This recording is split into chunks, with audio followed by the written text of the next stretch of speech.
aleluia, Jesus.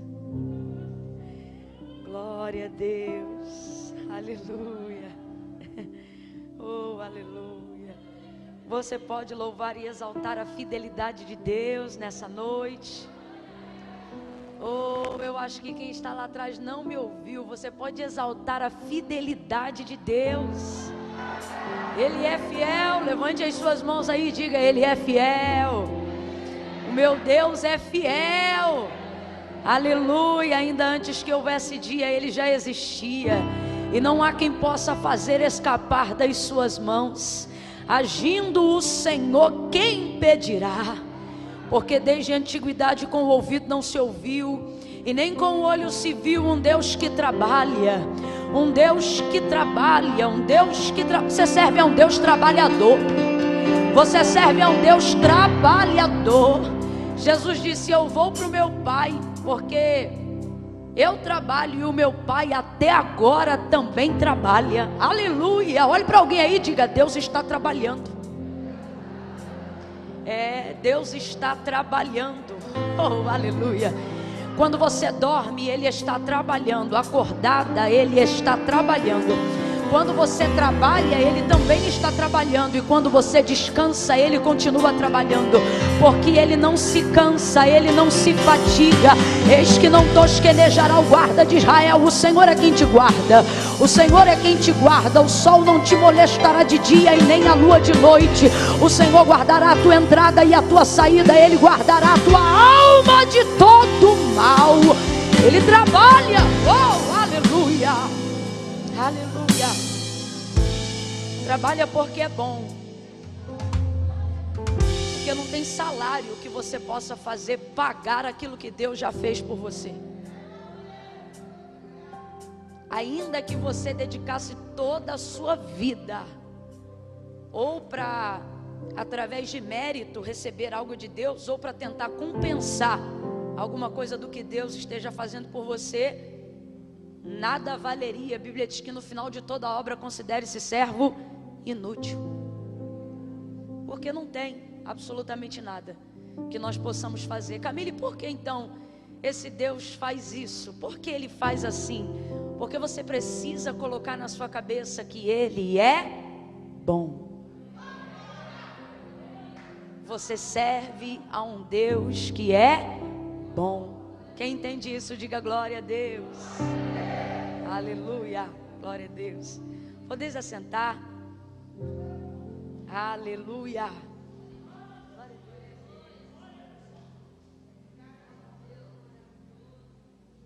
Glória a Deus.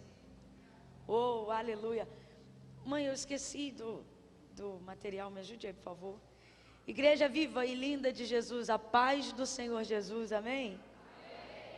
Que honra e que alegria estar com vocês aqui nessa noite. Eu quero render graças ao Senhor por essa oportunidade. Eu reconheço que é uma oportunidade muito honrosa e muito significativa para mim, mais até do que vocês imaginam. Eu quero louvar a Deus pela vida do pastor dessa igreja, pastor Jefferson, que já nos agraciou com uma palavra poderosa. Quero louvar a Deus pela vida da pastora Daniele. Eu ouvi o nome da pastora Daniele a primeira vez há muitos anos atrás. Daniele Zanelato, falei certo? E nunca mais eu esqueci desse nome, nunca mais. Não necessariamente pelo nome, mas tanto ela quanto a vida da missionária Márcia Araújo, elas marcaram muito a minha vida. A Márcia falou hoje que tinha uns 8 anos, mas eu acho que foi mais, em que eu tive a oportunidade de conhecer Foz do Iguaçu, por intermédio de um convite delas, mas não para eu pregar, porque quem ministrava e ministra, né, prega, até hoje é a minha cunhada, que começou primeiro, e em seguida o seu irmão, o pastor Eduardo, que por acaso é meu marido, teve essa alegria. Um beijo, vida. E eles ministraram aqui nos eventos que a Márcia junto com a Daniele fazia, porque elas sempre foram aliançadas. E antes de igreja, antes do ministério, né, eu não sei nem se elas eram da mesma igreja ou eram de igrejas diferentes. Isso, enfim, Naquela época cada uma servia, mas ambas sempre na visão de reino. E nos receberam muito bem aqui há anos atrás. E eu me lembro que Eduardo ministrou numa vigília também, e elas alugavam assim um espaço grande. Eu achava essas meninas tão corajosas. E alguém comentou sobre achar a Daniele nova, mas eu me lembro que ela era muito mais nova, né? Assim também a missionária Márcia. E eu achava elas tão novas e tão envolvidas na obra de Deus, e aquilo me inspirou e me marcou para sempre. E eu dizia: Senhor, eu quero ser assim, eu quero fazer isso para o teu reino. Porque elas eram as duas para fazer tudo, para tocar e para ligar, e para levar e para trazer, e aquilo me impressionava, essa marca, esse serviço, essa mordomia cristã. E o tempo passou e eu vi a Foz do Iguaçu depois daquele dia, outras vezes para ministrar em alguns lugares, igrejas, convenções e eventos por aqui, mas nunca mais eu tinha tido a oportunidade de encontrá-las pessoalmente, só via de vez em quando por foto na rede social. Então poder retornar hoje aqui tem para mim um significado muito grande, por dois motivos. Primeiro, por ver que vocês ainda continuam aliançadas, isso é um exemplo. Porque muita gente começa com você, mas nem todo mundo caminha com você até o final. E perceber que vocês ainda caminham junto, isso é um grande exemplo. Deus abençoe. Segunda coisa, porque nesses poucos dias da primeira vez que eu tive a oportunidade de visitar e conhecer Foz, e elas que me levaram, né? Elas levaram a mim, o meu marido, para conhecer os pontos turísticos, o Paraí, tudo, né? E dá para conversar um pouco e conhecer um pouco da vida. E na época a Daniele era solteira, mas solteira de tudo mesmo. Acho que nem beijar na boca beijava, não. A Márcia já era casada, e graças a Deus até hoje, com o mesmo marido, diga-se de passagem. Glória a Deus. E a Daniele solteira, e eu vi naqueles dias Deus fazer promessas a Daniele acerca das coisas que ela viveria. E ela sempre foi uma moça até então muito simples, muito humilde, guerreando e lutando com dificuldade. Pelo menos foi a perspectiva que eu tinha naquele tempo que a gente andava, e Márcia junto ali ajudando. E quando eu vi Daniele casando, eu fiquei muito feliz, muito feliz. Eu me alegrei como se fosse alguém próximo a mim. E poder vir aqui e hoje poder conhecer o seu esposo, não por alguém falar, mas por ele pegar o microfone e ver nele a essência de Deus, eu vejo que Deus é mais fiel do que eu pensava. Porque Deus não lhe deu um esposo, uma família, mas também um companheiro e alguém alinhado no mesmo propósito. Então, eu estou muito feliz, pastor Jefferson, porque eu vi Deus fazer promessas a Daniele, e ver o senhor aqui, lhe conhecer, é ver que Deus cumpre uma a uma das suas promessas com muita excelência e muita fidelidade. E eu sei que ela também é prova da bondade e da misericórdia de Deus com a sua vida, e eu estou muito feliz, e eu precisava falar essas coisas, né, para agradecer ao Senhor e para dizer para vocês o tamanho do significado que tem para mim poder estar hoje aqui. Até porque quando nós tivemos a oportunidade de estar juntos, eu vim para interceder, e hoje elas me honram na condição de me trazer para falar, né? E quem sou eu? Mas eu quero glorificar a Deus pela lembrança, né? E por acreditarem naquilo que o Senhor nos confiou. Muito obrigada e Deus abençoe. Eu vi essa igreja pela internet, eu não sei se ela sempre foi a mesma, mas eu seguia, porque quando eu digo que eu guardo um nome, eu guardo mesmo. E eu seguia e via de longe, e quando eu vi essa igreja pela primeira vez, eu vi a parte do púlpito, não sei se era aqui, mas o Ministério Sementes da Fé, e eu tinha no meu coração que um dia eu viria para cá. Não necessariamente por elas, mas porque eu sentia isso. E é tão interessante quando Deus coloca uma expectativa no seu coração, que quando você vive aquilo, parece que aquilo já aconteceu. Eu estou sendo muito bem-vinda e muito honrada aqui nesse tempo, mas quando eu entrei aqui, eu tive a sensação de como se eu estivesse entrando numa igreja local, na minha igreja local. Porque o Senhor criou em mim uma expectativa para hoje. Então eu sei que o Senhor já nos adornou e já preparou algo precioso para que nós nos sintamos familiarizados com a glória que Ele há de revelar aqui. Deus abençoe a cada um dos irmãos, dos pastores, dos obreiros, e que vocês possam continuar prosperando aí nessa caminhada. E a todas as irmãs que vieram aí de tantos lugares para congregarem conosco aqui nessa noite, Deus abençoe a vida de cada uma de vocês, viu? Vocês estão lindas, até de máscara. Então, de verdade, Deus abençoe. Está perfumada a casa. Abra comigo a sua Bíblia no Evangelho do Senhor Jesus, segundo escreveu Lucas. Glória a Deus.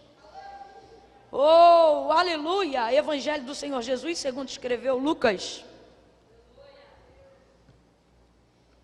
Enquanto você vai localizando o texto sagrado, deixa eu fazer só uma coisa aqui, para que depois de lermos a Sagrada Escritura não venhamos acrescentar e nem falar absolutamente mais nenhuma outra coisa que não seja tão somente a palavra de Deus. Eu trouxe alguns materiais, e eu sei que essa igreja é uma igreja muito missionária, e eu tenho trabalhado com esses materiais a fim de conseguir contribuir com a obra missionária mais efetivamente no Brasil, em território nacional. Nos últimos 2 anos, a gente tem contribuído de maneira única. A gente já teve a oportunidade de contribuir com alguns países, algumas nações, mas nos últimos 2 anos o Senhor me deu uma palavra: feliz é a nação cujo Deus é o Senhor, para que nós viéssemos investir em território nacional. Então nós temos investido aí no Amazonas, nos ribeirinhos, no Nordeste e no sertão da Bahia. São alguns lugares e onde estão alguns projetos de base que a gente tem tido a alegria de semear.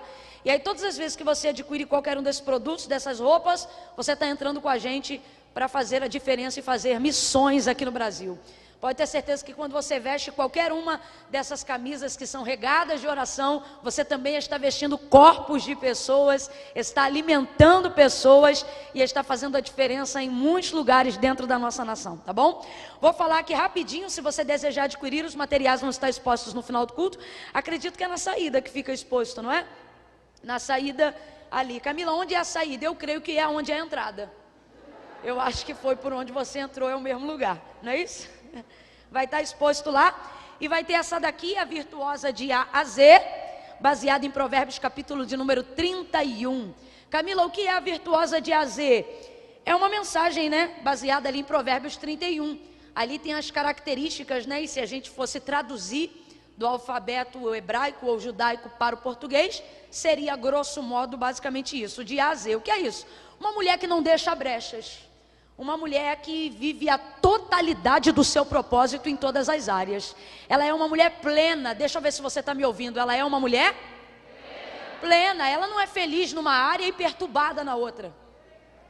Ela não é uma mulher realizada espiritualmente e fracassada emocionalmente.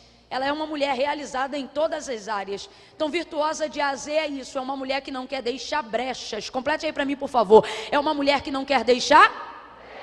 Ela é realizada em todas as áreas. É interessante que Provérbios faz parte do compêndio de informações do Antigo Testamento, mas é uma linguagem totalmente atual e moderna. Por exemplo, a virtuosa de A a Z é uma empresária, é uma grande empreendedora. O texto diz que ela tem um caixa, inclusive ela tem independência financeira, porque o texto diz que ela trabalha, examina uma propriedade e adquire.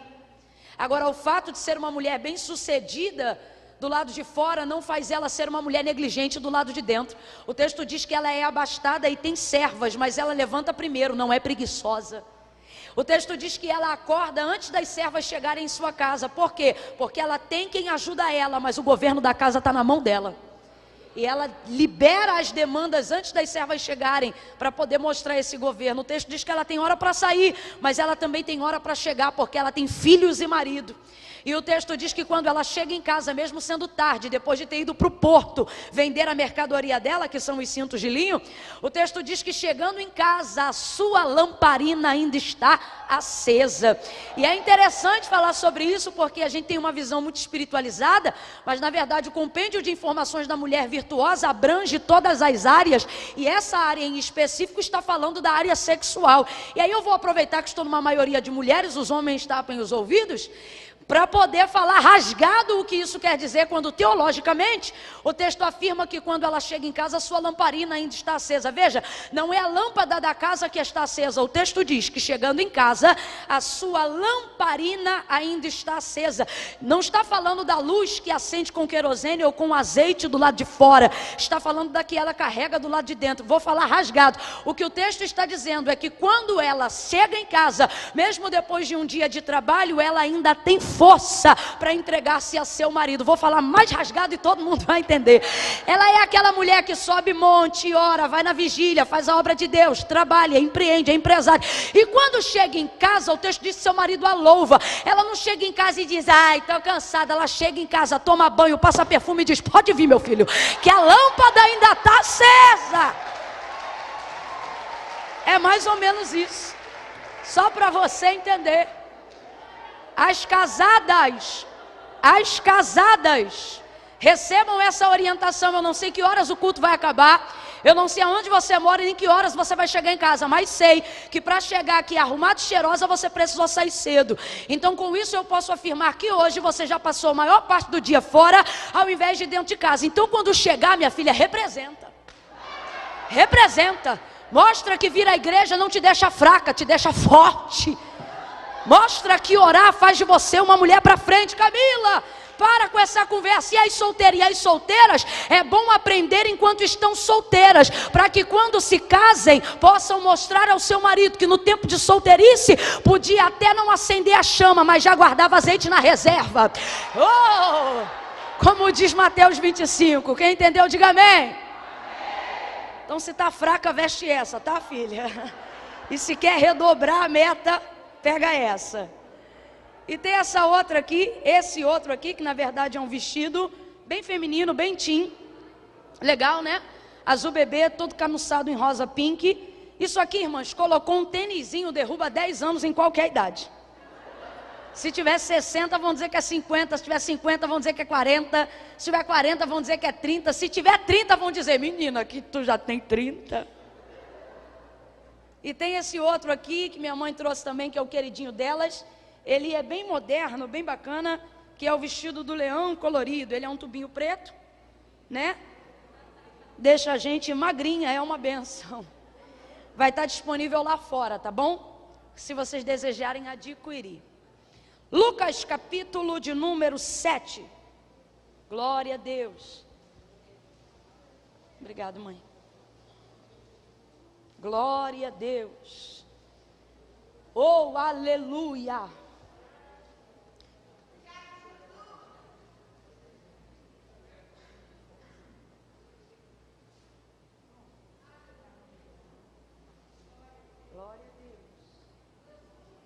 Lucas capítulo de número 7, versículos de número 37 em diante.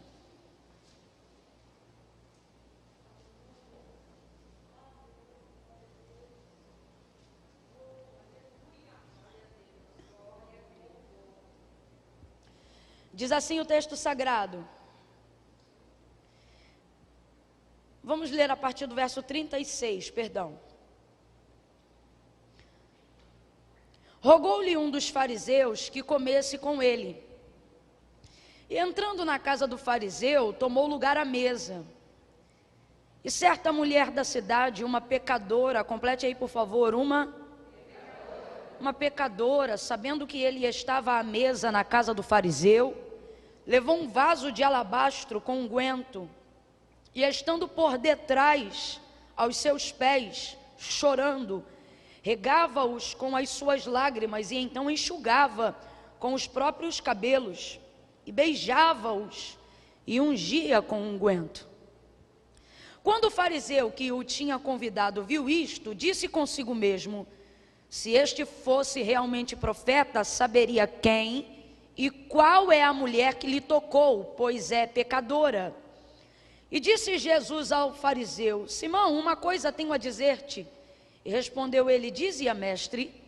Certo credor tinha 2 devedores, um lhe devia 500 denários e o outro 50. Não tendo eles com o que pagar, perdoou-lhe a ambos. Ora, qual deles o amará mais? E respondeu-lhe Simão, eu tenho para mim que é aquele a quem mais perdoou. E disse-lhe Jesus, julgaste bem. Então, voltando-se para a mulher, disse a Simão, vês tu esta mulher? Eu entrei em tua casa e não me deste água para os pés. Esta, porém, regou-me com lágrimas os meus pés. E enxugou com os seus cabelos. Tu não me deste ósculo, mas ela desde que entrou, não cessa de me beijar os pés. Tu não me ungiste a cabeça com óleo, mas esta ungiu-me os pés com unguento. Por isso te digo que os seus muitos pecados lhe são perdoados. Pois muito amou, mas aquele a quem pouco é perdoado, pouco ama. Então Jesus disse à mulher: os teus pecados te são perdoados. E os que estavam à mesa começaram a dizer entre si: quem é este que até perdoa pecados? E Jesus disse à mulher: a tua fé te salvou, vai-te em paz. Diga glória a Deus por essa palavra. Oh, aleluia! Glória a Jesus. Glória a Jesus.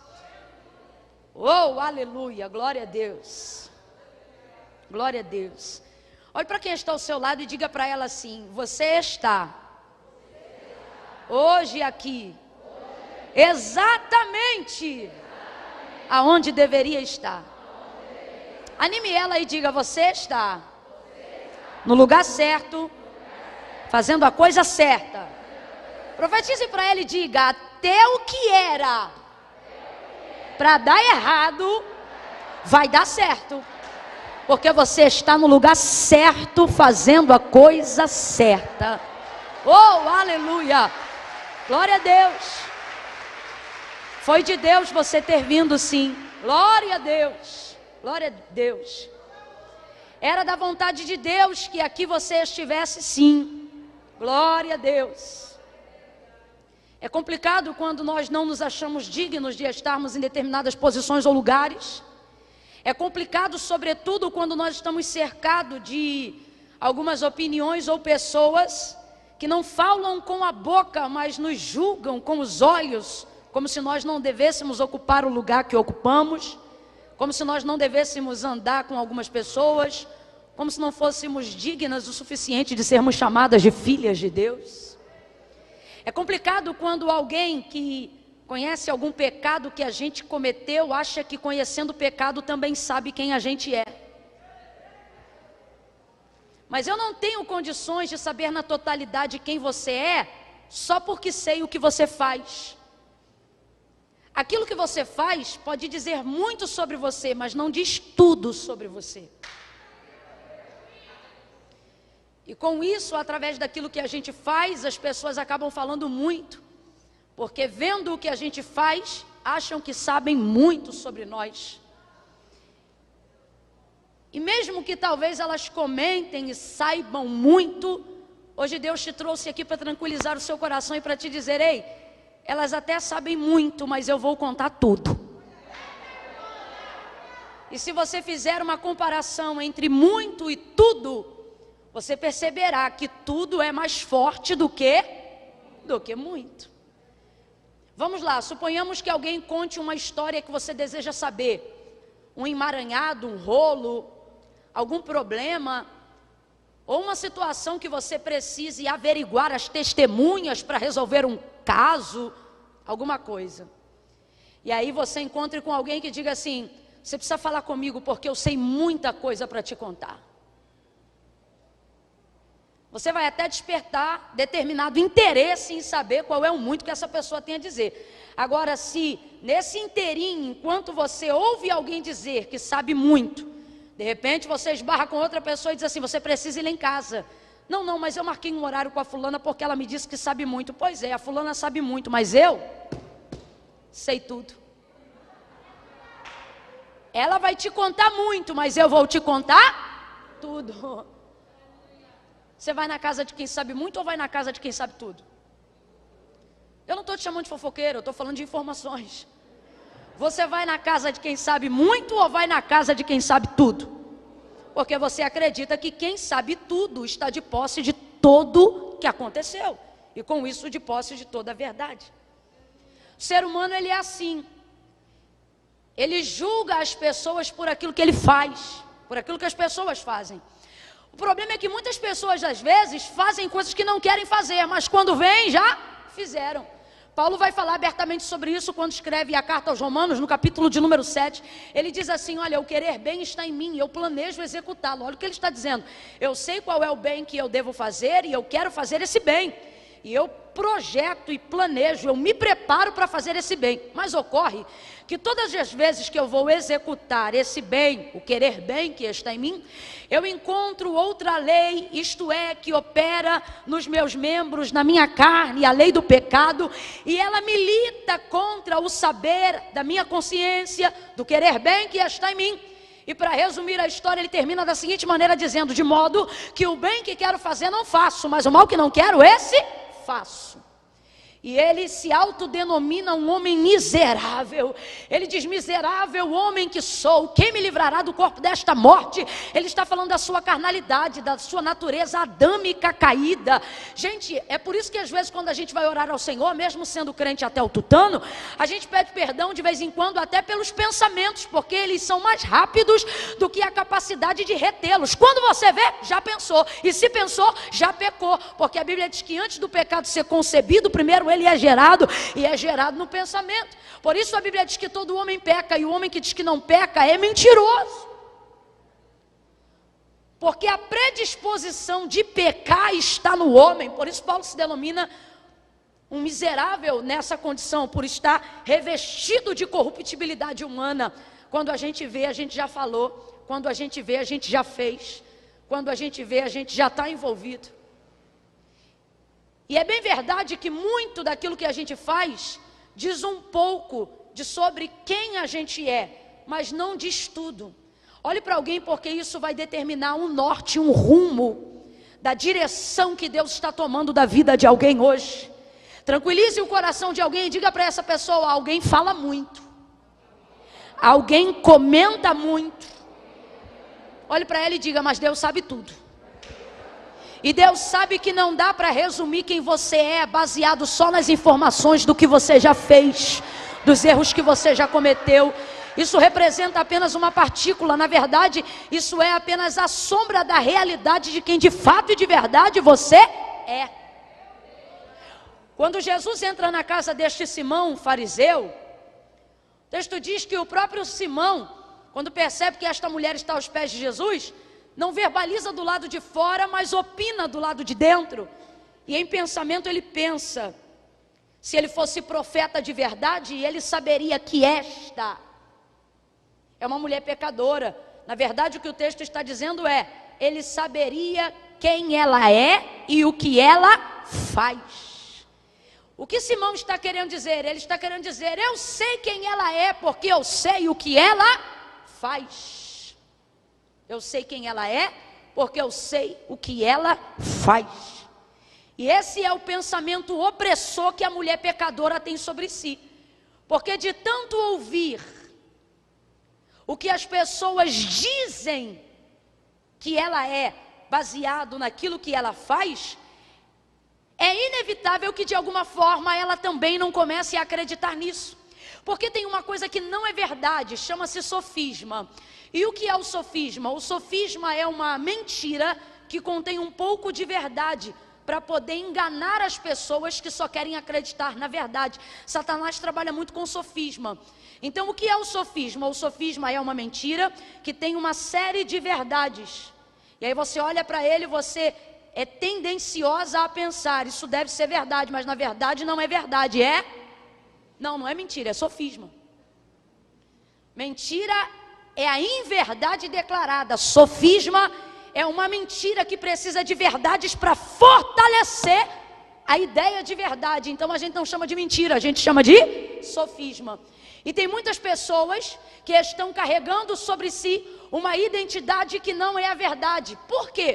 Porque a sociedade tem uma mania extremamente desagradável. Todas nós aqui, se não vigiarmos, fazemos isso. Começamos a acreditar que uma coisa é verdade só porque foi repetida muitas vezes.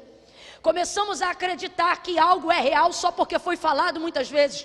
Mas uma verdade não se torna verdade só por ter se tornado popular. Uma verdade, para ser verdade, precisa ser verdade toda ela, senão ela não passa de um sofisma.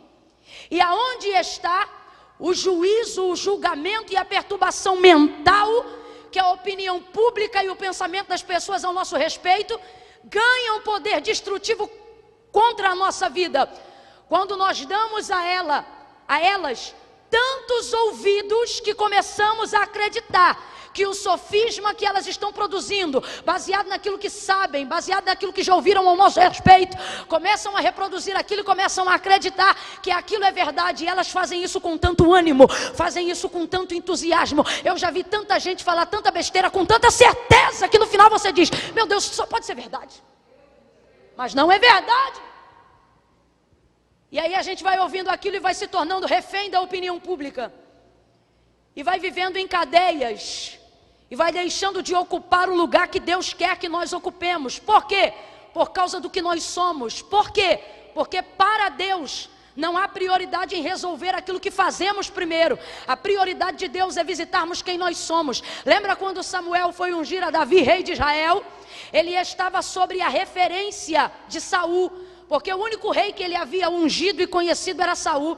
E como é que a Bíblia descreve Saul? Alto, forte, largo de ombros.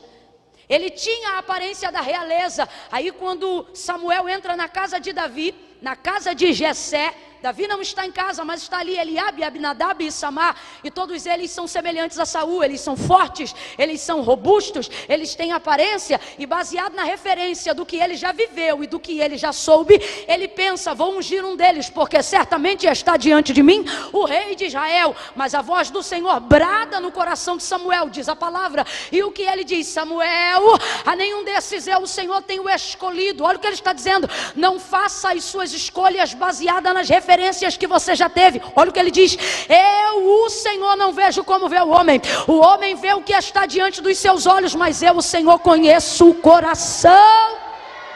Vou traduzir de novo a grosso modo. Deus está dizendo, Samuel, não é que você não sabe nada, você tem um histórico, você tem um currículo sacerdotal, você tem maturidade, você tem experiência, você já ungiu reis. Ele está dizendo, você sabe muito, complete aí por favor, você sabe? Mas não derrame a unção, porque só eu sei tudo.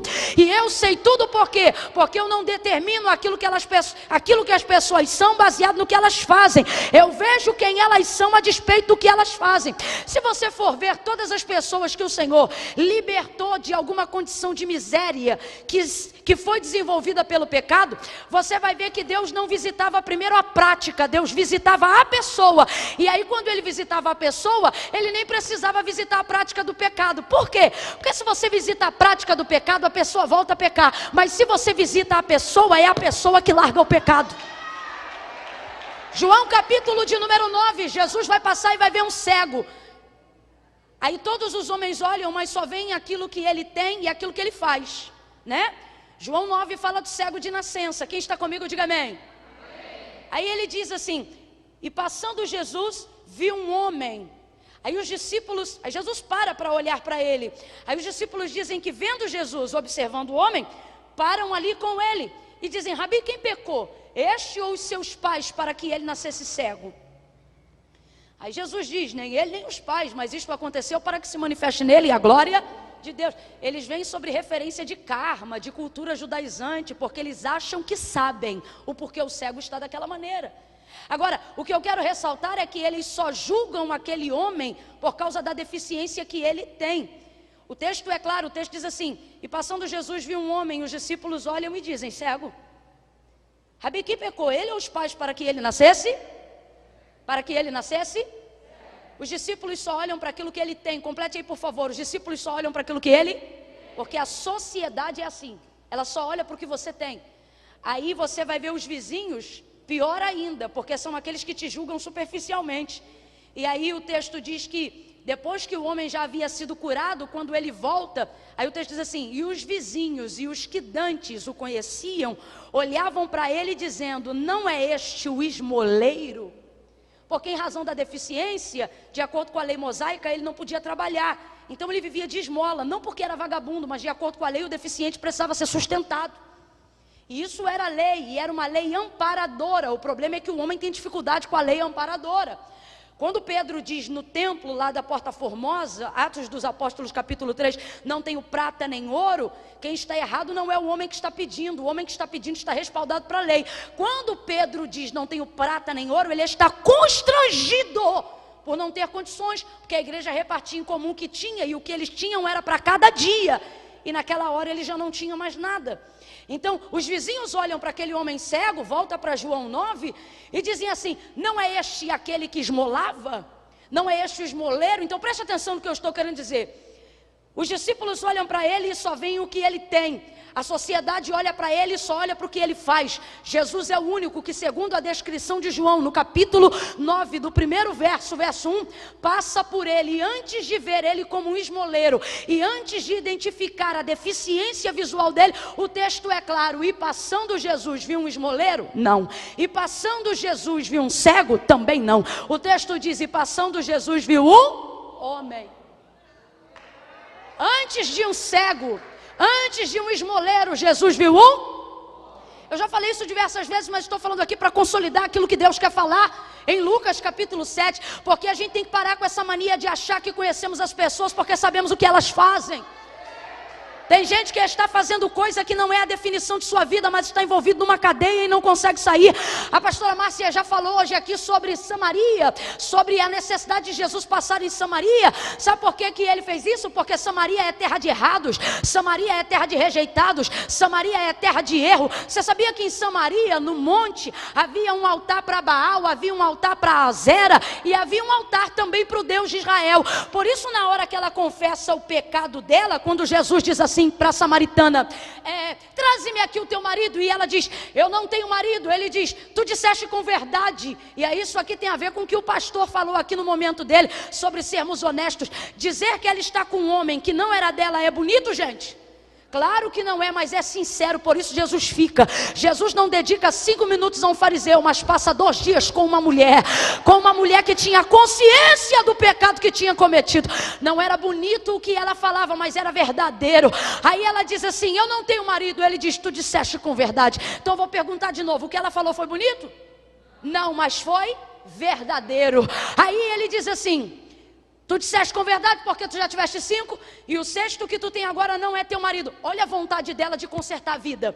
Ela diz assim: eu sei que o Messias vem, e quando ele vier, ele vai nos ensinar todas essas coisas. A samaritana está dizendo: não somos identificados pelos judeus, mas nós sabemos que o Messias não vai nos rejeitar, porque nós estamos na território e na herdade de Jacó. É o que ela está querendo dizer. E o Deus de Israel é o Deus de Abraão, o Deus de Isaac e o Deus de...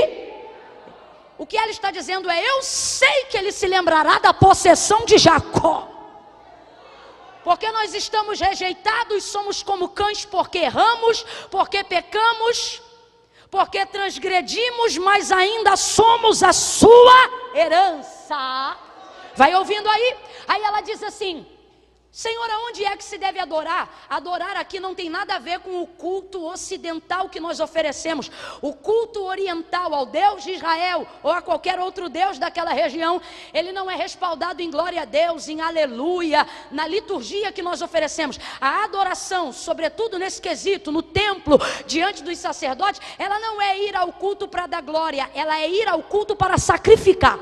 Quando ela diz assim: aonde se deve adorar, sabe o que ela está dizendo na realidade, na literalidade do texto? O que ela está dizendo é isso aqui, ó: aonde eu levo oferta para expiação desse pecado que eu acabei de confessar. Aí olha como Jesus vai responder para ela. Olha o que Jesus vai responder para ela. Ela está toda errada. Ela está com um homem que não é dela, está toda errada. Olha para alguém e diga: ela está toda errada. Toda errada, é coisa séria. Se fosse teu marido, tu estava dando na cara dela. É coisa séria, ela está toda errada. E ela sabe que está errada. Quem está entendendo, diga amém. Só que ela está envolvida num ciclo e não sabe como quebrar. Eu afirmo que por causa da maneira como ela pergunta para Jesus aonde se deve adorar, aonde se deve levar oferta para a expiação do pecado que ela tem consciência de que tem cometido, eu afirmo, ela está dizendo: eu estou errada, eu sei que estou errada, mas eu quero me consertar, mas eu não sei como é que eu começo a consertar a minha vida, porque o pecado, ele tem isso.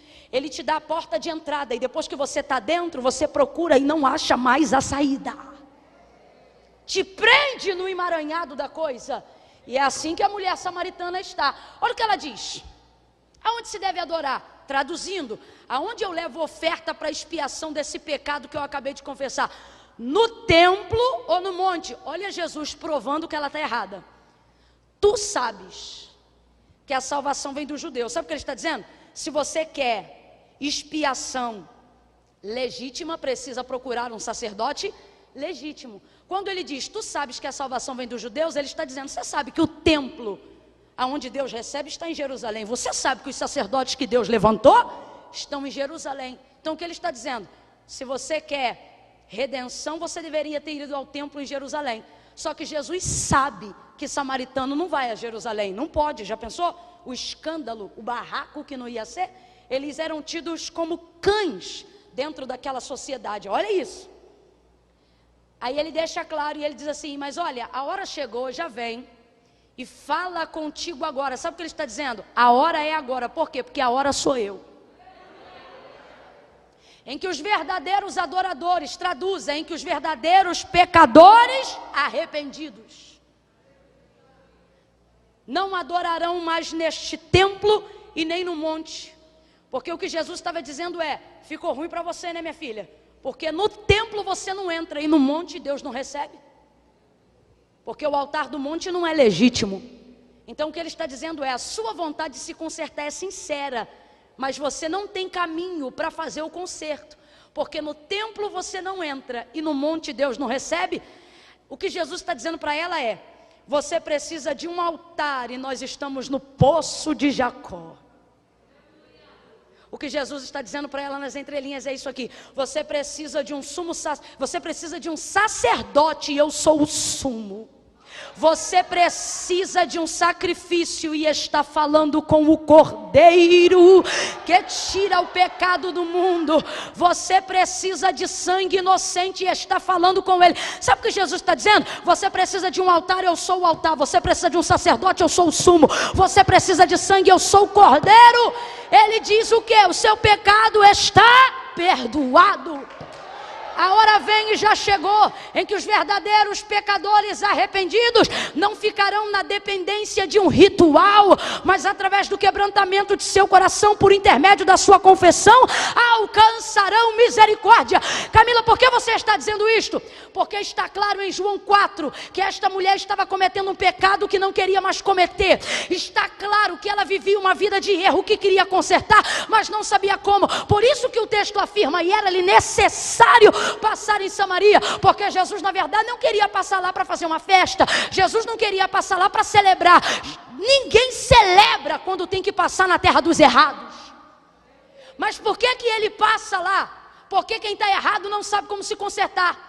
Mas dos que estão certos e com a vida no altar, o Senhor espera alguma coisa.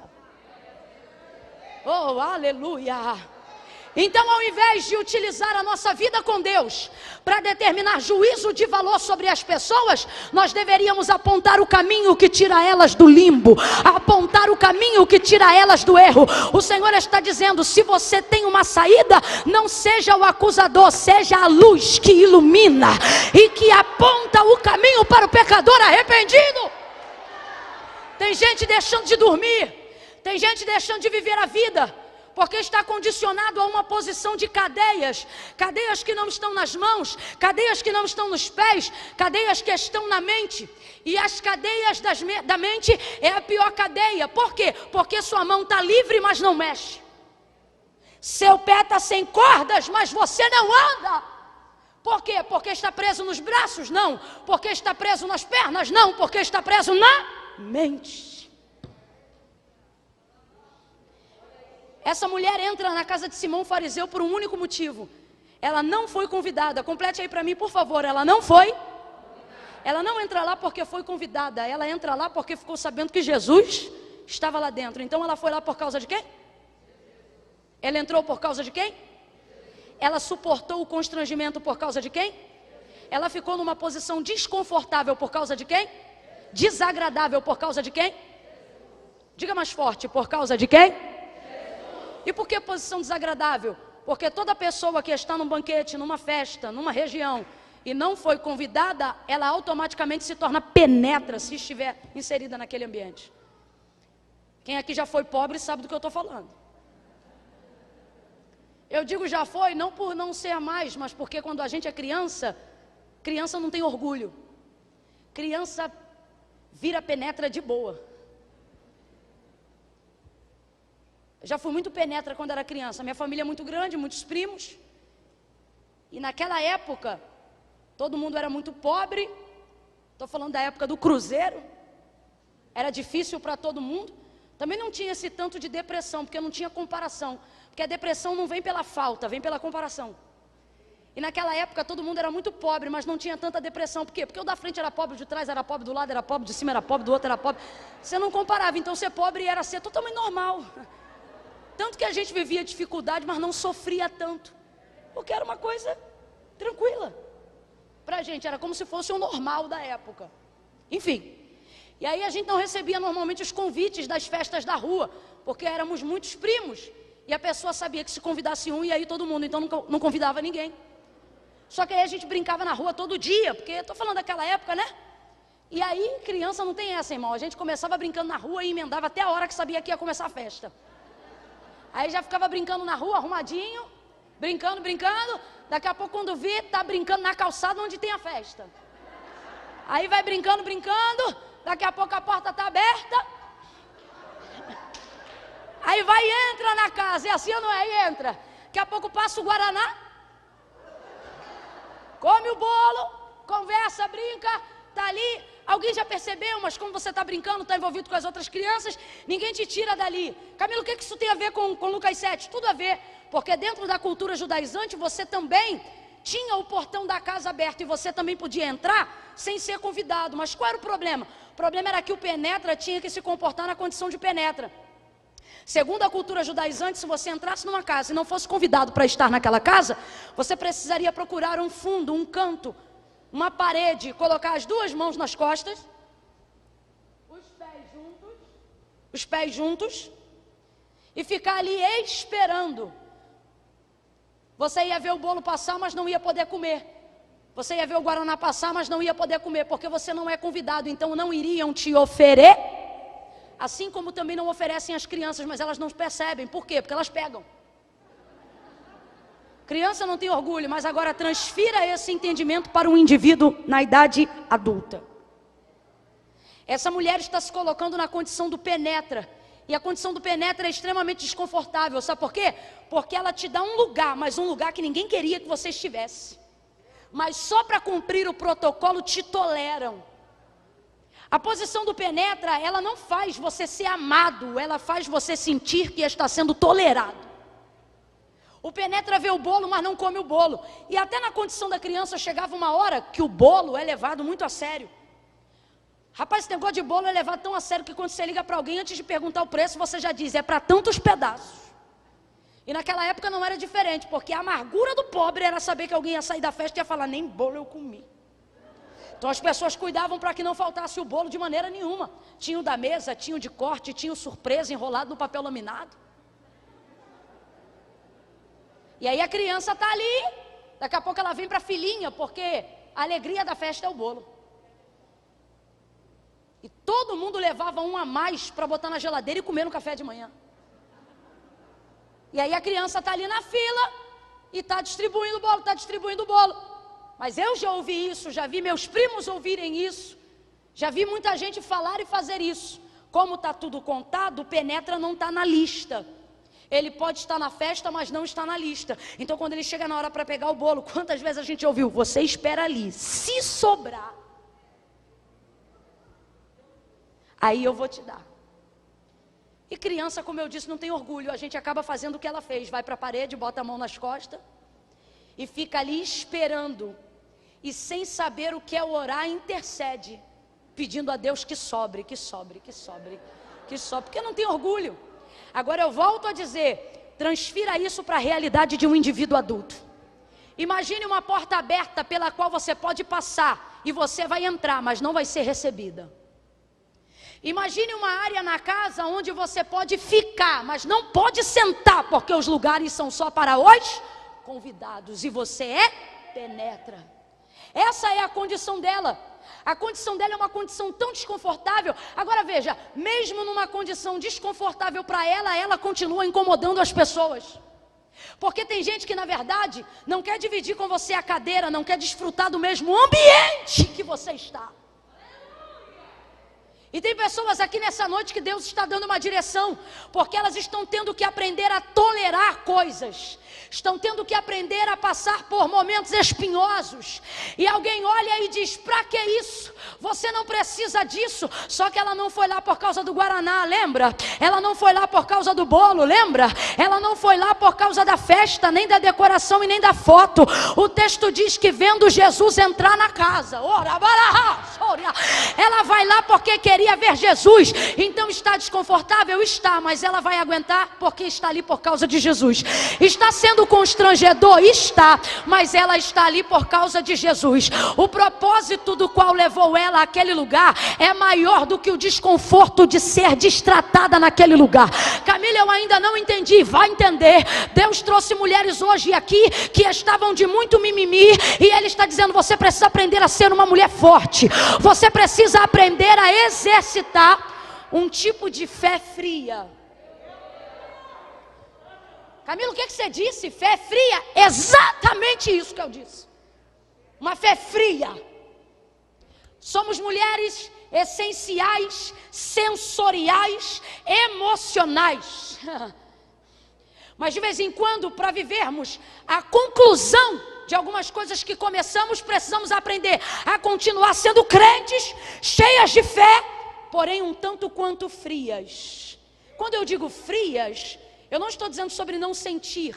Eu estou dizendo sobre não sentir a ponto de transvasar, de transbordar algo que vai comprometer o propósito. Não, eu vou falar aqui rasgado, você vai entender. Quem já leu aqui Reis, capítulo de número 4?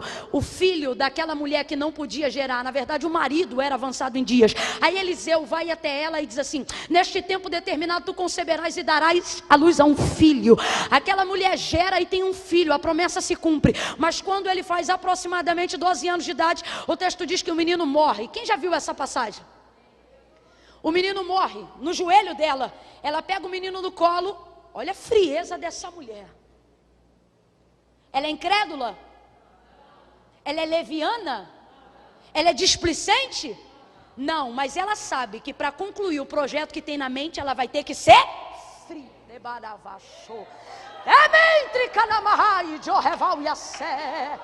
Olha a frieza dessa mulher, irmão.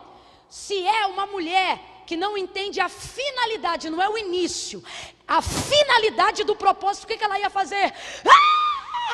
Socorro, morreu, ai meu Deus, chama a ambulância, o médico, marido, ai meu filho, mão na cabeça, mão no peito, rasgando roupa, escândalo na rua. Mano, o filho morreu, e ninguém culparia ela por isso, ninguém. Mas olha o que ela faz.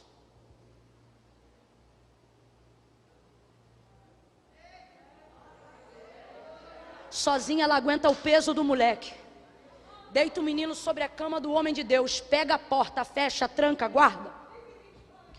Chega para o marido e diz: chama fulano. Não tem o nome, mas só para a gente entender, é o servo.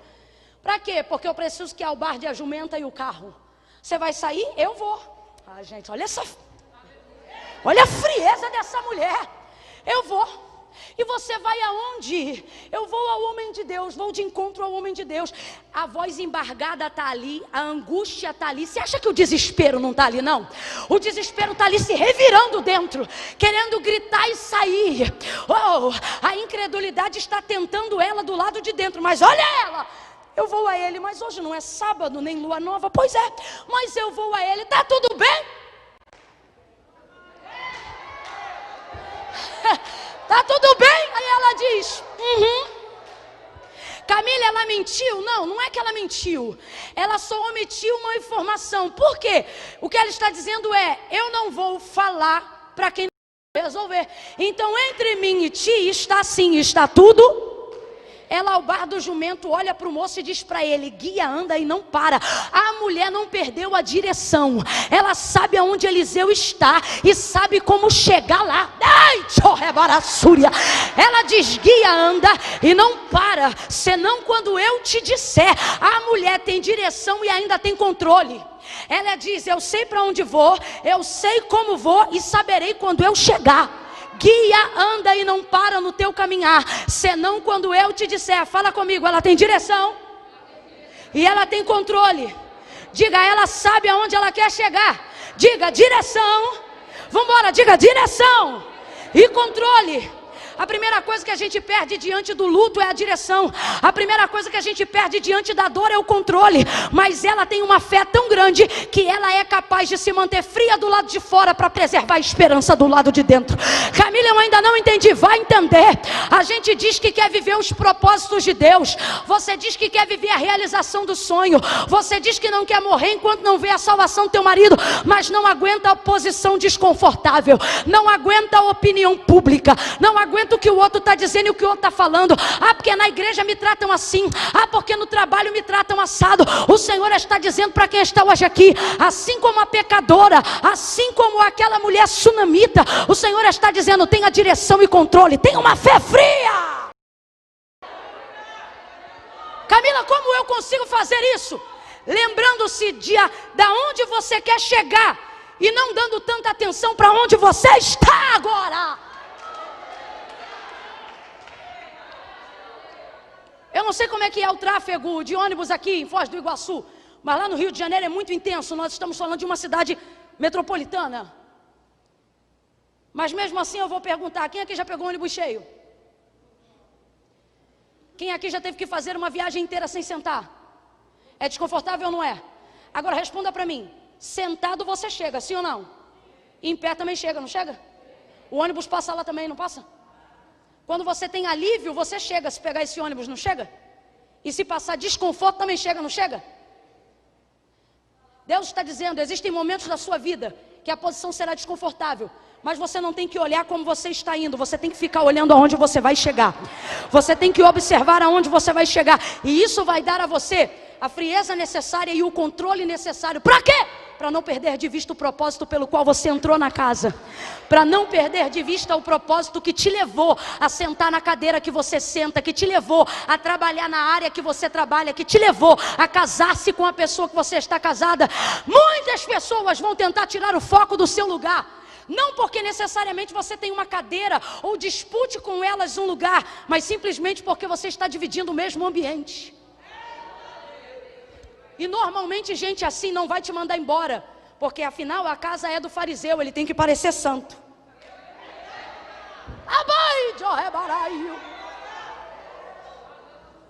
Deus está dizendo a alguém hoje aqui: levantando-se contra ti o espírito do governador, não ceda. Seja humilde, se mantenha no teu lugar. Será que tu não podes ser nem por um pouquinho de tempo humilhada? Que pavio tão curto é esse que estoura a qualquer hora? Será que tu não aguenta uma afronta nem por um dedinho? Tudo eu vou rodar a baiana. Crente não roda a baiana. Crente sabe com quantas campanhas de jejum e oração se ganha um coração para Jesus. Mantenha o controle. Olha para ela, eu vou contar de 1 a 3 e você vai gritar. Camila, gritar eu não gosto de gritar. Então da próxima vez visite uma outra igreja que não seja pentecostal. Quando eu disser 3, você vai olhar para quem está ao seu lado, você vai gritar para ela ouvir e entender. E vai dizer para ela: mantenha o controle. É 1, é 2, é 3, grita. Mantenha o controle. Segura um pouco dessa humilhação. Refreia o teu gemido.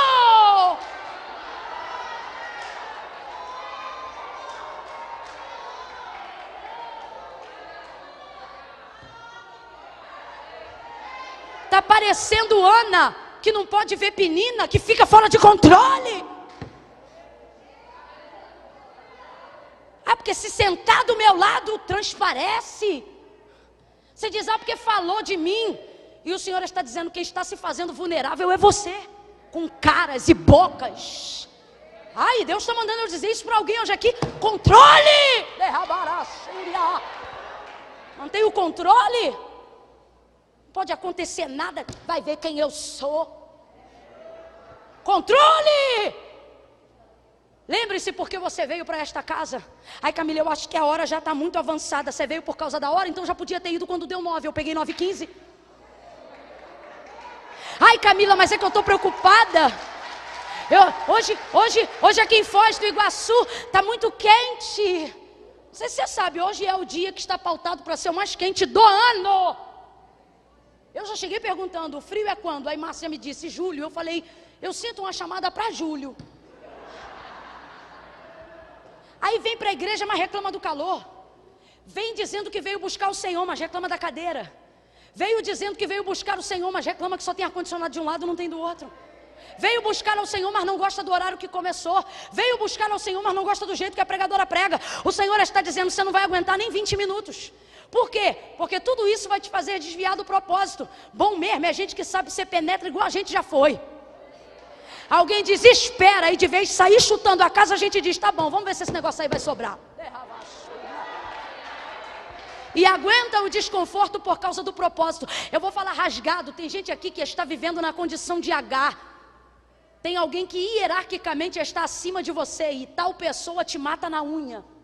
O texto diz que era isso que Sara fazia com Agar, depois que ela já tinha engravidado de Abraão. Lembrando-se que Agar não engravidou de Abraão porque era sem vergonha, mas porque era serva de Sara. E Sara mandou ela deitar-se com Abraão. E agora que ela carrega o filho da promessa de Abraão no ventre, ela não pode ser descartada. Sara não gosta mais dela, porém tolera. E como ela tem a promessa, não pode mandar ela embora. Tem gente que respeita a unção que está sobre a sua vida, mas não gosta de você. E dentro desse processo, a pessoa vai te tolerar. E por não poder te mandar embora, vai tentar te matar. E você tem que parar de ficar espivitada. Tem que parar de fazer caras e bocas. Por quê? Porque você não veio por causa do cargo, não veio por causa da cadeira, não veio por causa do nome, você veio por causa de Jesus. E se você veio por causa de Jesus, aguente essa posição desconfortável. Por quê? A posição desconfortável é momentânea, mas o perdão dos teus pecados é eterno. A posição desconfortável é momentânea, mas o teu ministério é eterno. A posição desconfortável durará só um momento, mas aquilo que Deus ministrará sobre a tua vida vai encher a tua alma. Aguente!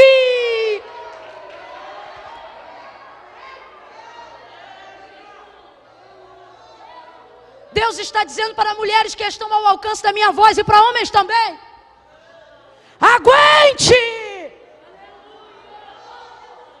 Tudo chateia, tudo chuta.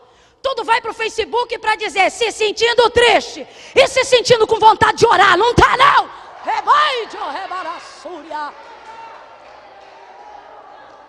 Aguenta. Você acha que é fácil entrar na casa de um fariseu sendo uma prostituta?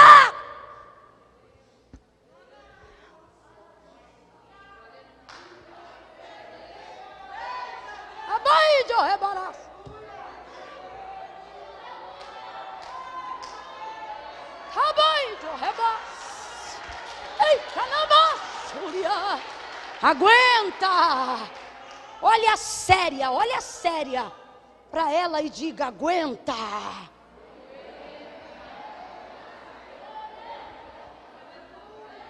Deus te trouxe aqui nessa noite para lhe dizer que essa posição desconfortável, ela é momentânea. E a maneira como você se comporta dentro dela vai abreviar o processo. Já viu criança quando quer sair do castigo? Quanto mais pirraça faz, mais tempo a mãe dobra. Você diz, Camila, eu já estou nessa posição desconfortável há muito tempo. É porque de vez vivê-la, você só reclama. O texto diz que ela vinha por detrás. Detrás é posição desvantajosa. Ou seja, além de ser desconfortável, é desvantajoso. Ninguém gosta de ficar atrás, detrás ou por detrás. A posição dela é desvantajosa. Mas e se eu te disser que a vantagem dela está na desvantagem dela?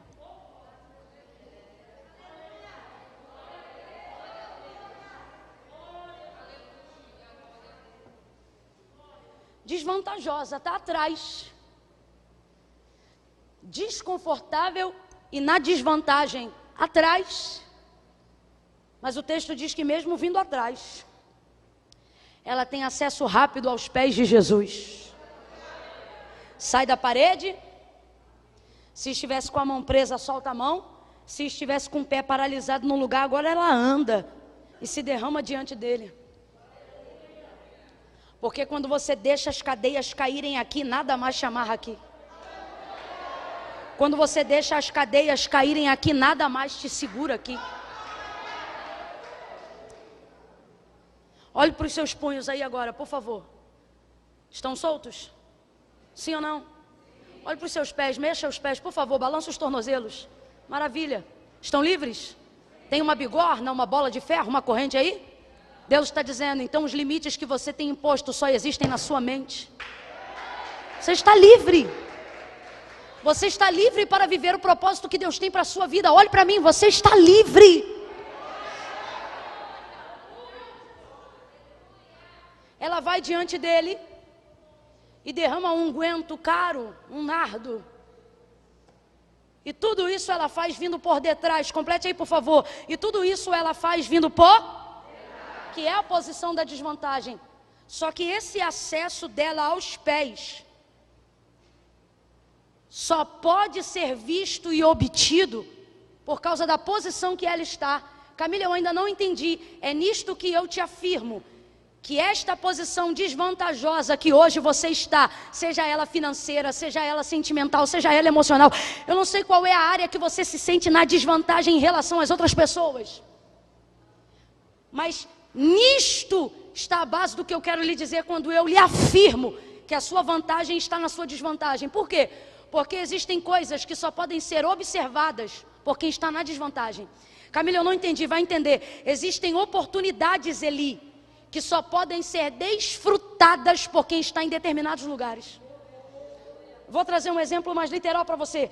Esses dias eu estive numa região do Nordeste que eu gosto muito, Recife, e pela primeira vez me colocaram no andar mais alto em todos os anos de ministério que eu já fiquei. Eu nunca fiquei num lugar tão alto, tão alto, tão alto. Chegava a dar vertigem de olhar lá de cima. Muito alto. Eu fiquei, mano do céu, que lugar alto. Aí eu abri a janela e fiquei assim, olhando para fora. Botei minha cabeça assim para o lado de fora. E eu vi toda a orla e toda Recife. Eu já vou a Recife há alguns anos, mas eu nunca tinha visto coisas que eu vi em Recife em razão da posição elevada que eu estava. Estar naquele lugar alto me deu a perspectiva de coisas que sempre existiram em Recife, mas eu nunca vi. De coisas que sempre estiveram nos lugares que estavam, mas eu não tinha acesso. Porém, por estar numa posição muito alta, eu pude ver o que já existia, mas eu nunca tinha visto. Por quê? Porque eu só pude ver em razão do lugar que eu estava. Quem está entendendo, diga amém. Agora, Camila, o que você não via lá de cima? Eu não via lá de cima coisas pequenas que só podem ser desfrutadas por quem está. Camila, você via todo o horizonte, eu via todo o horizonte da orla. Eu via o mar como se parecesse infinito. Mas diga para mim, o que é melhor? Ver o mar de cima ou dar um tibum de baixo? Dar um tibum, um mergulho. O que é legal? Admirar a areia do lado de cima ou poder caminhar na orla do lado de baixo? Mas quem caminha do lado de baixo não tem a vista que eu tinha, ok? É um privilégio de quem está em cima? Mas poder andar na areia é privilégio de quem está em cima? É privilégio somente de quem está? Olha para mim. Está na hora de você entender que cada posição que você está inserido na sua vida, porque Deus é justo, vai te dar uma oportunidade que quem está em cima não tem. Assim como quem está em cima tem privilégio que quem está embaixo não tem, quem está embaixo também desfruta de coisas que quem está em cima jamais teria a ideia de desfrutar. Presta atenção nisso aqui. Por exemplo, já viu o canudinho do tênis aqui, do sapato? Canudinho do cadastro, que ajuda a auxiliar quando a gente vai passar o cadastrinho no buraco. Você sabe quem inventou isso? Um homem que estava cansado de chegar atrasado no serviço porque o cadastro vivia esbagaçado. Porque eu não sei se você sabe, antes de ter esse fechamento, o cadastro era só uma corda aberta. E depois de tanto lavar o tênis, ou o sapato, ou a botina do operário, aquele cadastro ficava difícil de inserir novamente dentro do buraquinho. Então alguém que não aguentava mais chegar atrasado, teve a ideia de queimar um pedacinho de plástico na parte da ponta, criando uma facilitação para enfiar no buraco. Isso inventou o canudinho do sapato. É claro que o cara que inventou não inventou direitinho do jeito que estava, mas ele teve a ideia de patentear. E a família dele foi rica em demasia por 3 gerações. Eu não disse 3 nem 30 anos, eu disse 3 gerações. Por causa da patente do canudinho do sapato. Agora responda para mim, você acha que quem tinha um mordomo todo dia para colocar o cadastro no buraco ia ter a ideia de inventar um canudo? Preste atenção, quem aqui já viajou para fora sabe do que eu estou falando. Aqueles portas-copos, a lanchonete mais pobre e a Starbucks mais top de Nova York. Aonde você entrar vai ter o mesmo porta-copo, porque em regiões muito frias, bebida muito quente. E aí precisa daquela proteção para quando você segurar a bebida. Então é um porta-copozinho. Você já viu aquilo? É como se fosse um pedacinho de papelão em volta do copo. Todo copo tem aquilo. Você sabe quem foi o cara que inventou isso? Alguém que queimava a mão quando ia tomar café. Você acha que quem teve alça na xícara uma vida toda para tomar café inventaria isso? Ele ganhava quando patenteou 0,01 centavo de dólar por porta-copo, mas porque a patente foi dele, ele tem dinheiro para sustentar mais de 3 gerações familiares. Porque aonde existe um porta-copo, não importa de qual empresa ou fabricação que é, uma porcentagem significativa que é 0,01% precisa ser passada para a patente do camarada. Você acha que alguém que serve o café e que tem a alça da xícara já pronta para tomar todo dia teria essa ideia? Teria, gente! Abre a mente! Deus trouxe gente hoje aqui para dizer, ei, a sua posição de desvantagem não é para te humilhar. Ao invés de reclamar de onde você está na hora de você procurar o que dá para fazer aonde você está. Deus trouxe gente hoje aqui para dizer, você tem 2 oportunidades na desvantagem. Primeira, você pode se vitimizar. Segunda, você pode começar a pedir Deus para ampliar a sua visão e te dar a perspectiva que só você pode ter do lugar que você está. Aí é a pergunta que o Espírito Santo faz a nós nessa noite. E aí? Qual é você? Você vai acordar de dia e de noite chorando, se vitimizando? Ou você vai entender que está num lugar onde Ele também pode te dar uma perspectiva de algo que só pode ser concedida para quem está onde você está? Quem entendeu, diga amém. Deus está dizendo para mulheres hoje aqui, na sua desvantagem há um empreendimento novo. Na sua desvantagem eu vou inaugurar algo inédito. Na sua desvantagem eu vou fazer o que nunca foi feito. Na sua desvantagem você verá saídas, respostas, propósitos que só podem ser vistos por quem está aonde você está. Essa mulher vai adorar Ele de um jeito que Ele nunca foi adorado, e eu fecho aqui. Ela sai do lugar dela, vai aos pés, derrama um unguento, e isso foi planejado. Está escrito aqui, ela foi ali para derramar um unguento, isso foi planejado. Complete aí para a gente terminar junto, isso foi? Sabe o que não foi planejado? Chorar o tanto que ela chorou. Se aquela quantidade de lágrimas a ponto de lhe regar os pés tivessem sido planejadas, junto com o unguento ela teria levado uma toalha, sim ou não? Porque você pode controlar como começa. Você pode planejar como começa. Quando você está no lugar que Deus quer que você esteja. Sabe o que você não pode? Controlar o que você vai sentir quando chega. Não, eu vou falar de novo, entenda isso. Oh, aleluia. Infinitamente mais do que você imagina, do que você planejou. É o que Deus vai te fazer sentir, produzir, crescer em cima do plano que você começou diante dele. O plano dela, vou ali, vou derramar esse nardo. Levou para isso. Chegou ali e derramou. Só que quando chegou perto de Mar, não chegou perto de Camila. Chegou perto de Jesus.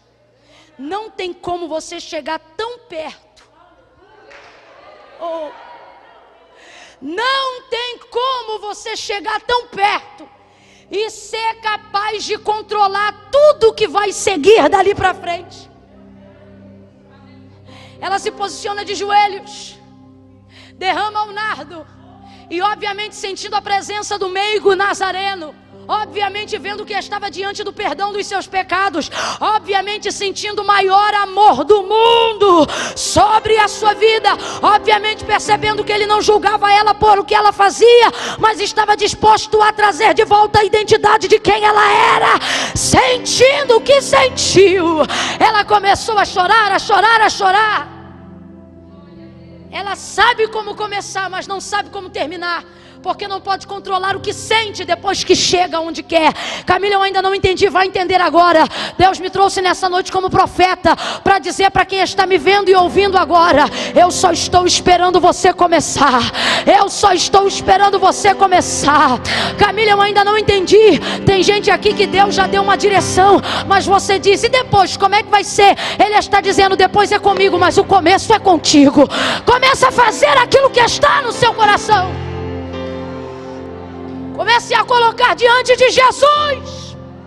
Comece a cumprir os planos, as promessas, os votos que você decidiu deitar diante dele. Camila, e depois como é que vai ser? O Senhor está dizendo: só começa. Só se preocupe em como você vai começar.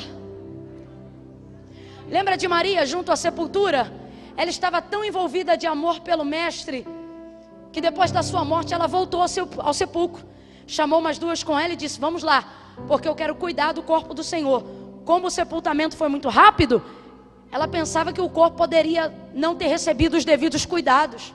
Aí ela leva mirra, gálbano, aloés, linho, toalha, lençol. Ela pensou: eu vou lá e vou cuidar dele direitinho. Ela lembrou de levar o lençol, lembrou de levar o linho, lembrou de levar a toalha. Ela lembrou de levar o incenso, ela lembrou de levar o óleo, ela lembrou de levar as especiarias, ela lembrou de convidar as mulheres. Ela começou. Complete, por favor. Mas sabe o que ela não pensou em momento nenhum? Que tinha 2 guardas na porta e que a sepultura estava selada com cordas de selo romano. Ela sabia disso, mas na hora ela não lembrou. Porque quando você é movido pelo propósito, tu não te preocupa com a logística. Tu não fica extremamente perturbado em como é que você vai terminar. Você só começa motivado, entendendo que você precisa começar. Aí o que foi que aconteceu? Movida pela gratidão e pelo amor, enquanto ela caminha, ela não pensa nisso, mas quando chega lá a pedra já estava removida, o sepulcro estava. Na hora ela se desespera porque não lembra da promessa. Mas o que eu quero aplicar para você entender: se Maria ficasse em casa pensando assim: o que adianta eu ter lençol, eu ter linho, eu ter tudo e chegar lá não vou poder remover a pedra? Ela teria começado? Ela teria saído de casa? Porque ao invés de olhar para o que tinha, ela só ia olhar para o que ela não. Mas quando você se interessa em começar com aquilo que você tem, enquanto você caminha, enquanto você começa, complete aí por favor, gente. Enquanto você, Deus vai removendo as pedras, Deus vai enviando os anjos. Por isso Ele está dizendo a alguém hoje aqui: ei, você precisa começar a sua empreitada ministerial, começar a sua empreitada espiritual, começar a colocar-se diante de Jesus e a fazer diante dele tudo que está no seu coração para fazer. Ela faz o plano de como ela vai chegar, mas ela não consegue controlar o que ela sente, por isso começa a chorar. Aí ela chora. Ela chora tanto que faz uma poça. Ela chora tanto que molha os pés dele. E aí ela se lembra dos cabelos, que é o que ela tem na hora. Ela pega os cabelos e usa os cabelos e começa a secar os pés de Jesus com seus cabelos.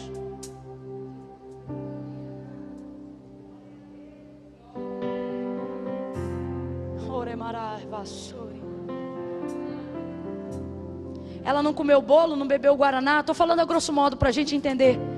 Mas sabe o que ela sente agora? Ela está realizada. Ela seca os pés dele com o cabelo.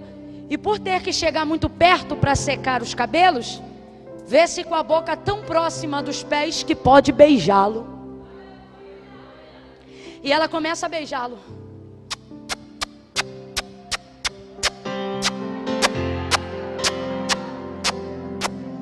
Já percebeu que beijar é soprar de fora para dentro?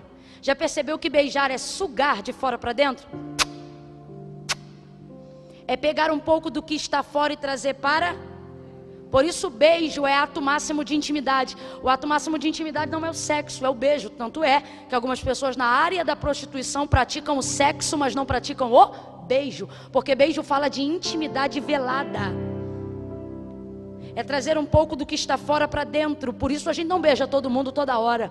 Às vezes a gente conhece alguém e aperta as mãos, mas quando você encontra uma amiga que tem intimidade, você rapidamente...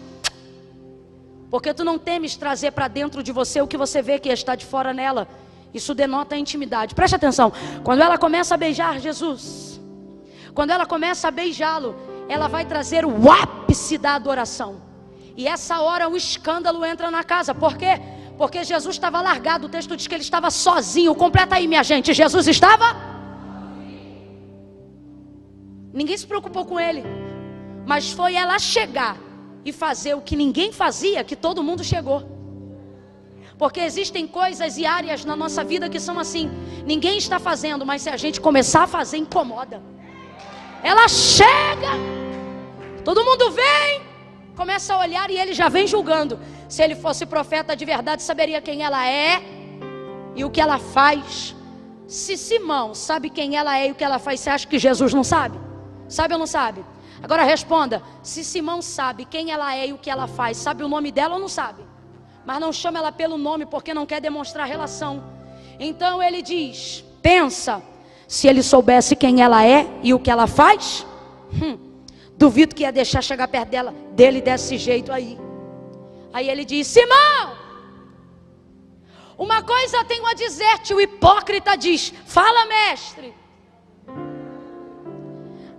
Aí ele diz, vamos já para o final do texto, ele diz, eu entrei em tua casa. Ele diz, eu fui recebido?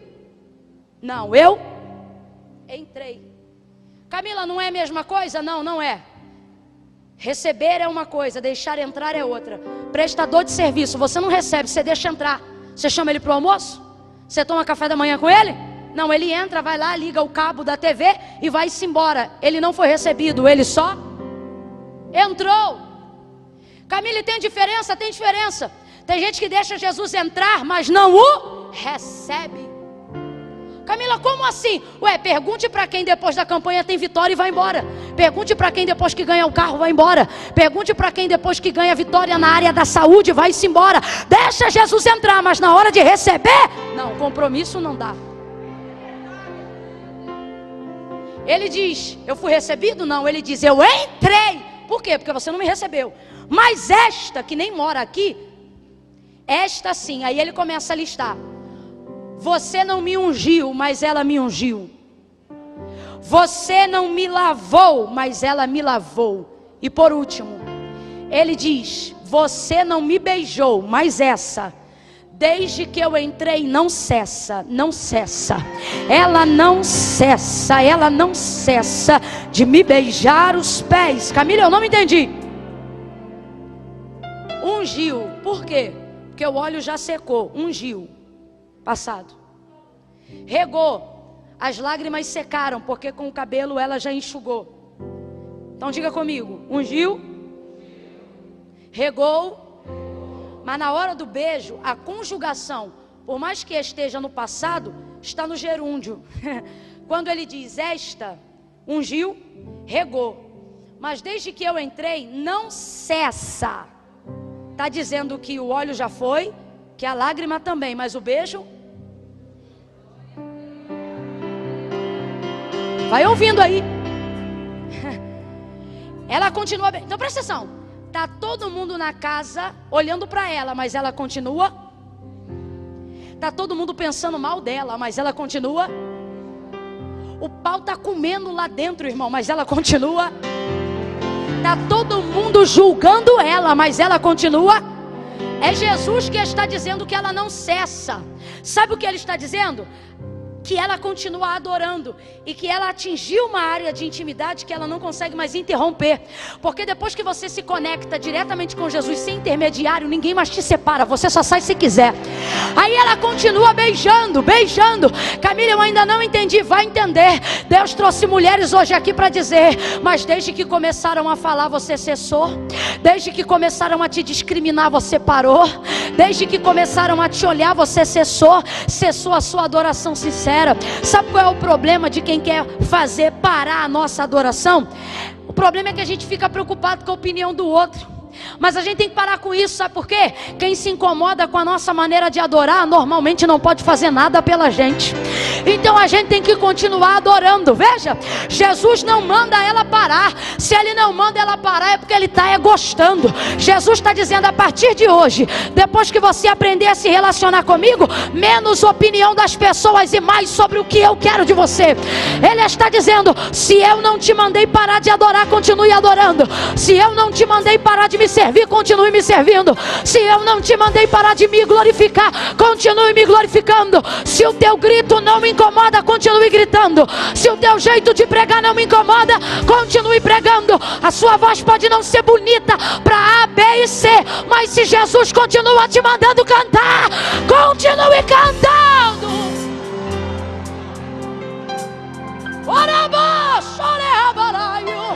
Você não pode cessar.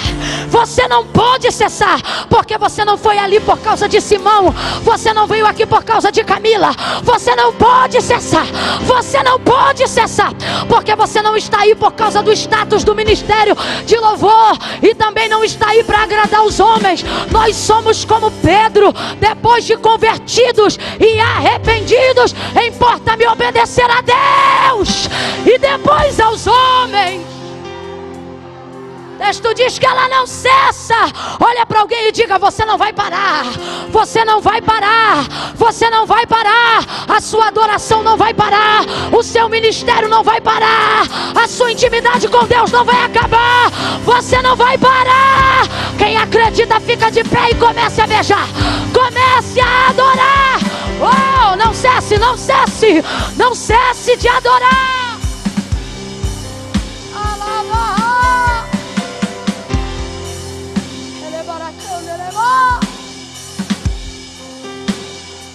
Aleluia, aleluia. Quem pode adorar o nome do Senhor? Quem pode adorá-lo? Tire alguns segundos para beijá-lo. Tire alguns segundos para dizer o quanto você o ama. Tire alguns segundos para dizer que você veio aqui por causa da presença dele. Oh, não cesse. Não cesse. Veja, ele diz, Simão, ela não cessa. Lembrei aqui de Mateus 15, 21. Pastor Jefferson ministrando nessa noite. Os discípulos diziam atrás daquela cananeia que gritava, despede. Aqui vem gritando, é a conjugação do mesmo verbo, gerúndio, verbo continuativo. Sabe o que eles estão dizendo? Faz alguma coisa porque ela não para.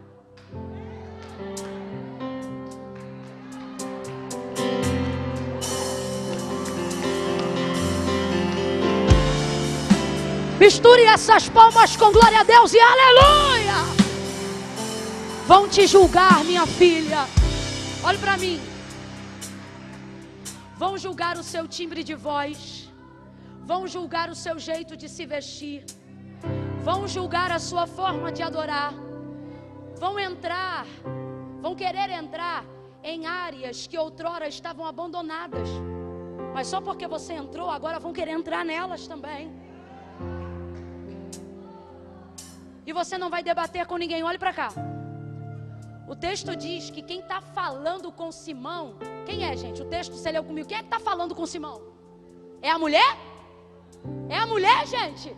Então abre a boca e faz a tua voz transpassar essa máscara. Quem é que está falando com Simão? Quem está respondendo Simão? Quem está justificando essa mulher? Então cala essa boquinha e deixa Jesus te defender. Você só tem que adorá-lo. Para de bater boca no WhatsApp. Para de printar imagem para mandar foto. Para de se sentir ofendido com tudo que andam dizendo quando começam a escrever. Tem gente que, você viu o que falou para mim? Eu não vi. Por quê? Porque eu estava lá adorando. Jesus está dizendo, para responder você vai ter que cessar. Porque não dá para fazer as duas coisas. Ou você responde ou você adora. E aquilo que você vai escolher vai determinar seu futuro. E sabe o que você vai escolher? Você vai escolher de acordo com aquilo que você deseja. Quer ser aprovado pelos homens? Então você vai bater boca com os homens. Vai argumentar com os homens, vai discutir com os homens.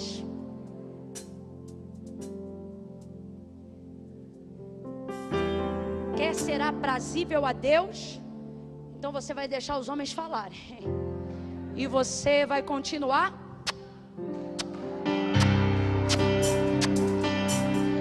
adorando, beijando, se relacionando.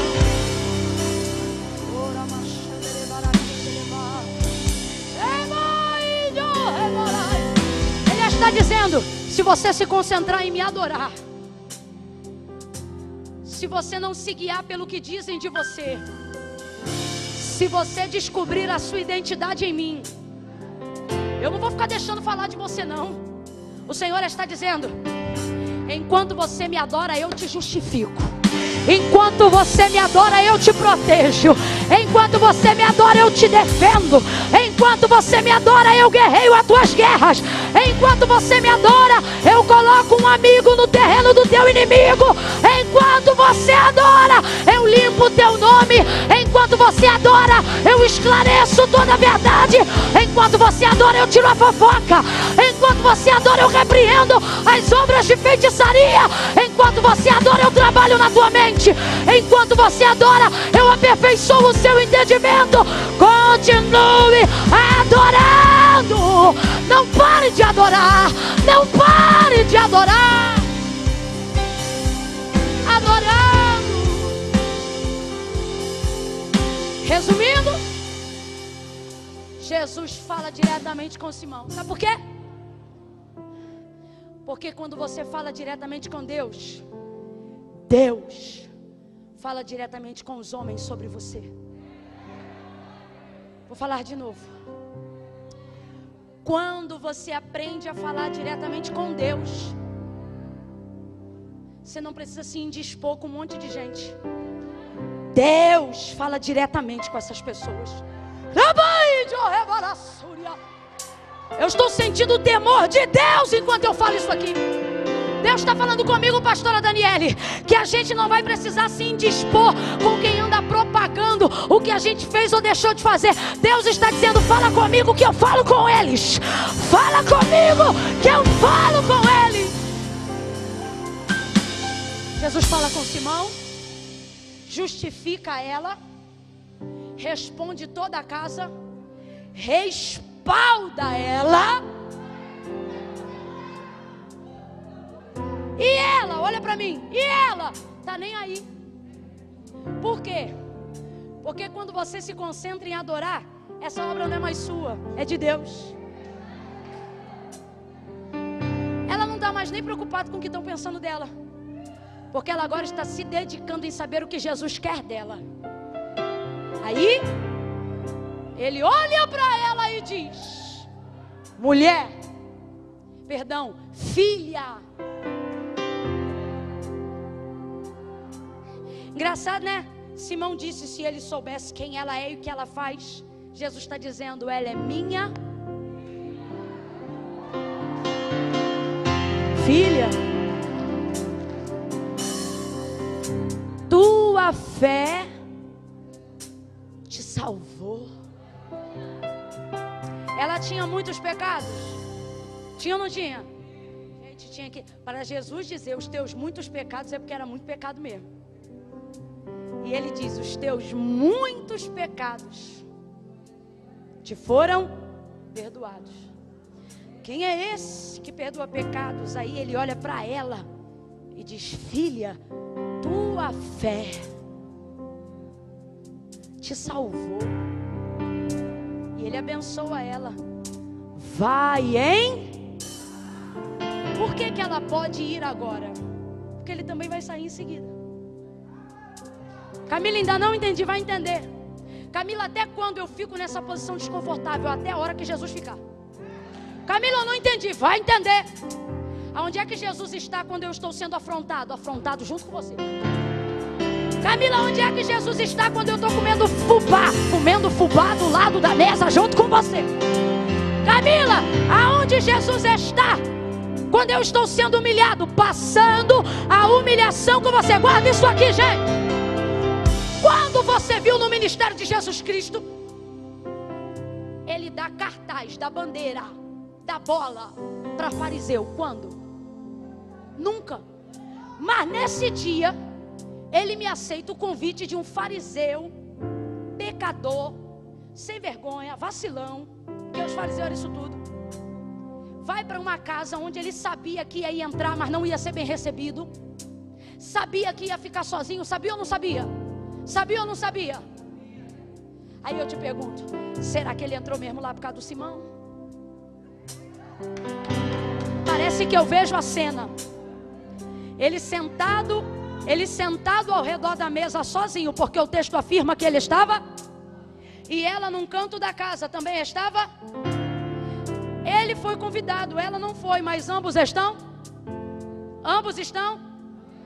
Entenda isso. Entenda isso. Alguém usou a palavra-chave que eu quero dizer. Eles parecem estar em circunstâncias diferentes, mas se você olhar, na verdade eles estão no mesmo lugar. Camila, ainda não entendi. Jesus está dizendo, você acha que eu estou distante de você? Eu estou sendo tão negligenciado quanto você, tão rejeitado quanto você. Eu estou sentindo tudo que você sente, sabe por quê? Porque você está onde eu estou e eu estou aonde você. Sabe o que ele está dizendo? Sabe o que nós temos de comum, em comum nesse ambiente? Um ao outro. Camila, ainda não entendi, então você vai entender. Jesus está dizendo, enquanto você ficar, eu fico. E enquanto eu ficar, você fica. Mas quando eu me levantar e sair, vai em paz. Vai em paz. Você não vai ficar desconfortável o tempo todo. Jesus tem dia e hora para sua retirada dessa posição. E Ele vai te despedir e te abençoar em paz. Quem recebe essa palavra, diga amém. Quem recebe essa palavra, diga graças a Deus. Eu quero orar agora com você.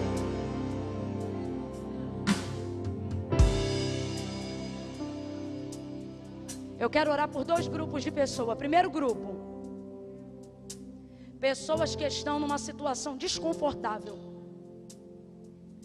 Vai ver, você mora onde não gostaria de morar, mas tem que se submeter a quem você não gostaria de se submeter, só por causa do momento que você está vivendo. E a tua vontade era dar louca, mas Jesus diz, fica que eu estou contigo aí.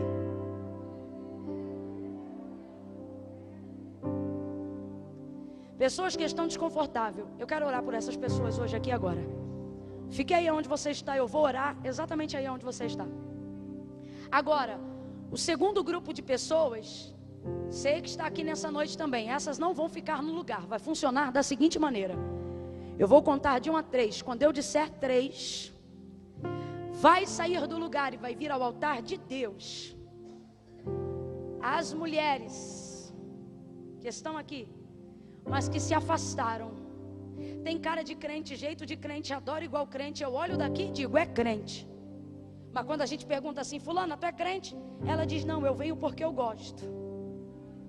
Mas eu afirmo, tu é crente.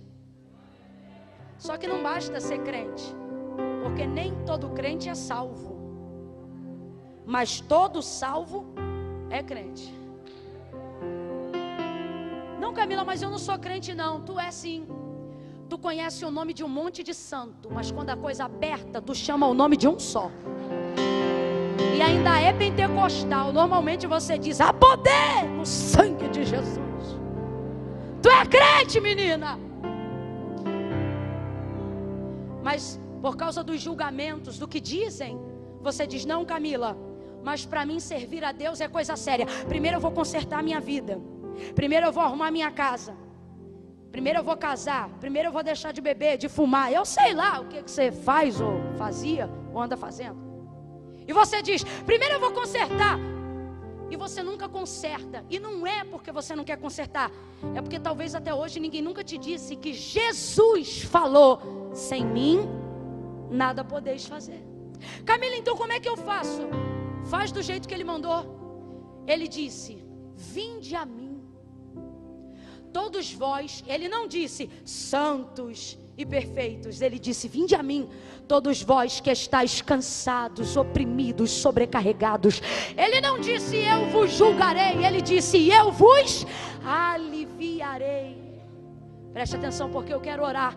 Ninguém se mexa agora. Você ficou até agora, fique até o fim. Quando eu disser 3, vai sair do lugar. Lembra que os pés estão livres? Quem lembra, mexe os pés. Quem lembra, mexe os pés. Estão livres, você pode andar ao altar hoje. As cadeias só estão na mente. Nós vamos orar agora. Jesus vai agir na mente. Vai sair do lugar e vai vir ao altar de Deus. Você que está afastada do Evangelho, você que tem de Deus uma promessa, mas se distanciou, você que foi machucada por muitos julgamentos de quem achou que sabia quem você era, só porque ficou sabendo do que você fazia. Quando eu disser 3, as pessoas que desejam reconciliar, as que sabem, porque quem é sabe, que precisa voltar para Jesus hoje. Camila, mas e aquela minha situação que eu tenho que consertar, como é que eu faço? Eu tenho uma paradinha aí, tico-tico no fubá. Eu sempre digo, vem você, o tico-tico e o fubá. Camila, mas minha vida dá o rolo. Vem você, a pipa, o cerol e a rabiola. Vem o rolo todo. Vem do jeito que você está. Porque como você está, é momentâneo. Sua vergonha é momentânea, seu constrangimento é momentâneo, mas a sua salvação é eterna e o perdão dos seus pecados é definitivo. Se tiver alguém acompanhando a gente pela internet, no 3, se está afastado e entende que momento é esse, se veio à igreja, mas nunca veio no altar fazer uma aliança, faz campanha, fala com Deus, clama a Deus, mas na hora de confessar Jesus no altar, você não vem. Não seja como Simão que deixa entrar, seja como a mulher que o recebeu. Eu conto 1, toda a igreja viva de Jesus comece a orar agora. Não finja que está orando, não, ore de verdade. Eu conto 2, a menina do louvor corre aqui em cima. 2,5, prepare apenas o refrão de uma canção, para que no 3 você libere essa canção. 2:45, eu vou orar por todas as pessoas, mas agora eu quero no altar de Deus, quem assim como eu, precisa atravessar o corredor, como um dia eu precisei, e vir aqui no altar. Camila, não precisa não, eu vou ficar aqui no meu lugar. Deus sabe do meu coração, sabe, mas não concorda, porque não foi Camila e nem igreja, foi Jesus que disse: aquele que me confessar diante dos homens, eu também o confessarei diante do meu Pai que está no céu. Ele disse: mas aquele que se envergonhar, por quê? Porque você ama Jesus, mas por causa da vergonha você não vem. Camila, o que eu faço com a vergonha? Vem com vergonha mesmo, porque ela é passageira, mas a sua salvação é eterna. 2:50. Intensifique a oração, igreja, intensifique a oração. Camila, sou eu, é você? Está afastado? Está afastada? Precisa reconciliar? Vem à igreja, mas nunca entregou a vida para Cristo? Vem agora beijá-lo e adorá-lo enquanto Ele te justifica. Quem precisa hoje fazer uma aliança com Deus? 3. Tira o pé do chão e vem para o altar agora, que eu quero orar por você. Camila, sou eu estou afastada, eu quero voltar. Camila, sou eu andei distante e eu quero reconciliar. Enquanto eles adoram, vem, vem, vem. Oh, aleluia. Cadê o microfone ali do meu amigo? Vou me prostrar, vou me derramar. Cadê você que sabe que é você? Rompa com a multidão e venha viver tua vida com Cristo. Vem, coisa linda, vem, aleluia.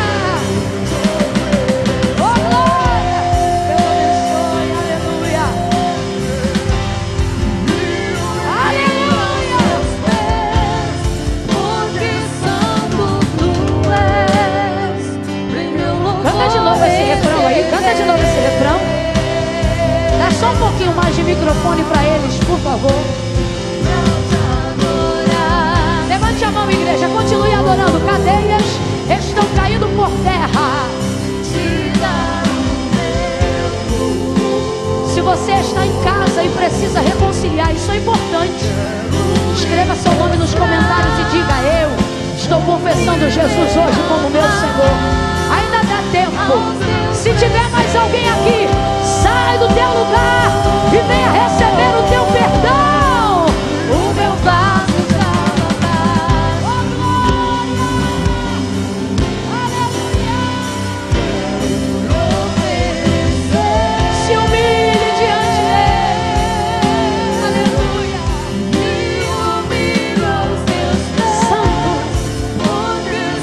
Santo, santo, santo. Em meu amor Estenda a sua mão em direção ao altar de Deus. Senhor, nosso Deus e nosso Pai, eu entrego todas essas vidas diante do teu altar. A vida de cada uma delas agora, recebe diante da tua presença. Como ministros de uma nova aliança e sacerdotes de uma nova geração, nós ligamos na terra e te pedimos: liga no céu. Perdoa os seus pecados, sejam eles poucos ou sejam muitos. Perdoa-lhes os seus pecados. Abraça elas com teu espírito. Torna a dar alegria da salvação para aquelas que estão retornando para tua casa. Enche de alegria e de espírito de vida aquelas que estão te confessando pela primeira vez publicamente como Senhor da vida delas. Toma o governo da vida delas. Escreve o nome delas no livro da vida. Nós ministramos sobre elas alegria. Alegria, alegria, alegria, alegria, alegria, alegria, alegria, alegria, alegria, alegria, alegria. A alegria do Espírito Santo e a paz que excede todo entendimento. Em nome de Jesus eu oro. Pai, eu oro agora e estendo esta oração sobre toda a tua igreja. Aonde houver uma mulher de mãos estendidas nesta noite, alcança ela na posição desconfortável, na desvantagem dela. Lhe dá uma oportunidade, lhe dá uma direção. Mostra o caminho que deve seguir. Mostra aquilo que precisa fazer. Não deixa as tuas filhas desgovernadas. Não deixa as tuas filhas andarem desesperadas como ovelhas que não têm pastor. Mas centraliza elas. Dá a elas uma fé tão verdadeira, tão poderosa. Uma fé que mantém o controle mesmo quando tudo está desabando ao seu redor. Enche elas da virtude do teu Espírito. Enche elas da ousadia do Espírito Santo. E enche elas de uma adoração verdadeira e sincera, para que nada e nem ninguém que digam, que pensem sobre elas, tenha o poder de afastá-las da tua presença. Faz o que lhe apraz e glorifica o teu nome nesta noite. Eu oro por toda a tua igreja, no nome de Jesus. Aqueles que estão na internet, Senhor, alcança-os também. As confissões, se porventura houverem, recebe na tua presença. Escreve o nome deles no livro da vida. Alcança aqueles que estão acompanhando pela internet com a mesma virtude de poder e de unção que o Senhor está derramando aqui. E glorifica, glorifica, glorifica, glorifica, glorifica, glorifica o teu nome, o teu nome. E nós te glorificaremos muito mais. Em nome de Jesus, quem concorda, diga: aplauda o Senhor. Aplauda bem forte, aplauda bem forte. Deus abençoe, Deus abençoe. Oh, aleluia. Eu estou sentindo a graça de Deus aqui. Aleluia. Posso ouvir um amém? Posso ouvir um glória? Posso ouvir um aleluia? Deus te abençoe. Senta dando glória a Deus.